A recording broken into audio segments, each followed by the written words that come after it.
A paz do Senhor. A paz do Senhor, irmãos. Nós vamos falar hoje de algo que está muito recorrente dentro das igrejas, que é a dificuldade atencional. Principalmente após a pandemia, nós temos muitas pessoas que estão com dificuldade de manter a atenção diante de informações longas ou até mesmo curtas que demandam muitas afazeres, multitarefas. Vamos falar um pouquinho sobre isso.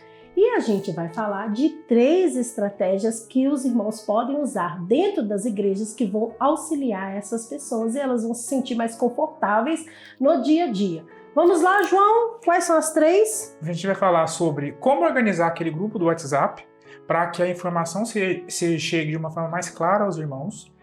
Vamos falar também como fazer um checklist. Então, se eu tenho várias tarefas a serem feitas, é importante que elas sejam colocadas em ordem, numa lista, para que os irmãos tenham noção de tudo que eu preciso fazer naquele momento. E vamos falar também de segregar as informações, não entregar todas as informações de uma forma de uma vez só. Por que a gente vai falar disso tudo, irmãos? Como a Osana mesmo comentou, o problema atencional ele tem nos atingido mais forte após a pandemia. E a gente tem na igreja os quadros de TDAH. Não sei se os irmãos conhecem, que são os transtornos de déficit de atenção e hiperatividade. E, inclusive, hoje a gente já tem até relatos de transtornos só atencionais, né, Osana? Sim. E também tem os ansiosos também tem os ansiosos que atrapalham a atenção. Quanto mais ansiosa a pessoa tá, pior fica a atenção dela. Isso. Então, aqueles irmãos que têm um transtorno de ansiedade também vão se encaixar bem nas dicas que a gente vai trazer aqui. E isso funciona, porque para o ansioso e para o desatento, se eu tenho uma lista,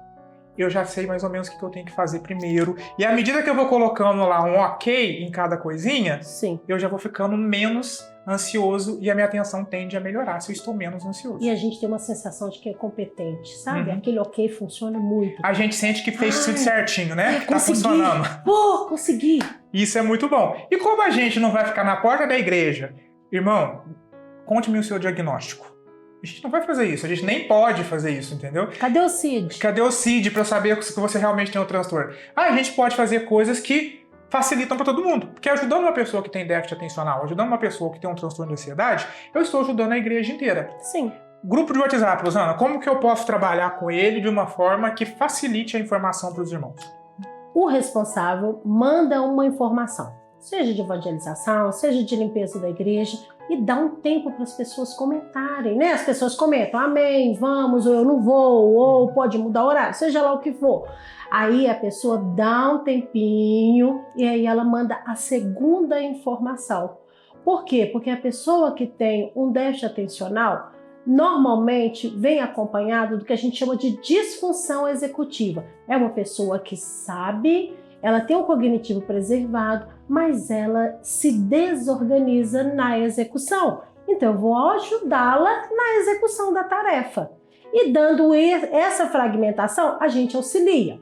Essa é uma ideia. Isso. E a outra? Se eu particiono a informação, fica mais fácil da pessoa entender, fica mais fácil da pessoa lembrar daquilo. Lembre-se que uma pessoa que tem um déficit atencional, geralmente na segunda ordem ela já esqueceu.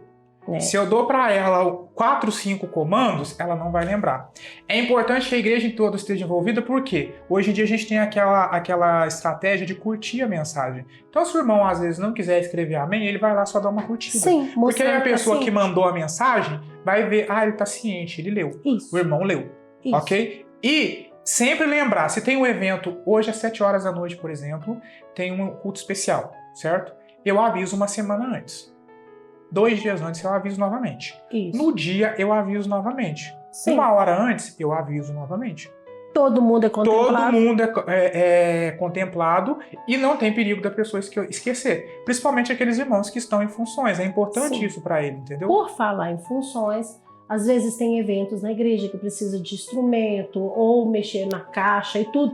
É importante fazer também um checklist. O que é que nós temos que fazer nesse evento? Quem é o responsável? Divide isso. Isso auxilia as pessoas a se organizar, integrar na realização daquele trabalho. E evitar mudanças abruptas, tá ok? Então, horário de limpeza todo sábado às 7 horas. Mantenha às 7 horas. Se for para mudar uma vez ou outra, ok. Mas evite ficar mudando. No sábado faz às 7, no outro faz às 8, no Sim. outro faz às 7h30, no outro faz às 6. Evite essas mudanças que facilita para a pessoa também. Porque a rotina, ela auxilia a pessoa que tem um déficit atencional a se organizar para executar tarefas. Não auxilia só a pessoa com déficit atencional, Rosana, isso é muito importante falar. Auxilia a pessoa com TDAH, auxilia a pessoa com transtorno de ansiedade, auxilia pessoas com crise depressiva, auxilia o idoso. Então, e auxilia no geral. Quem não tem problema nenhum se sente contemplado também, tá ok? E isso é importante. A paz do Senhor. A paz por Jesus.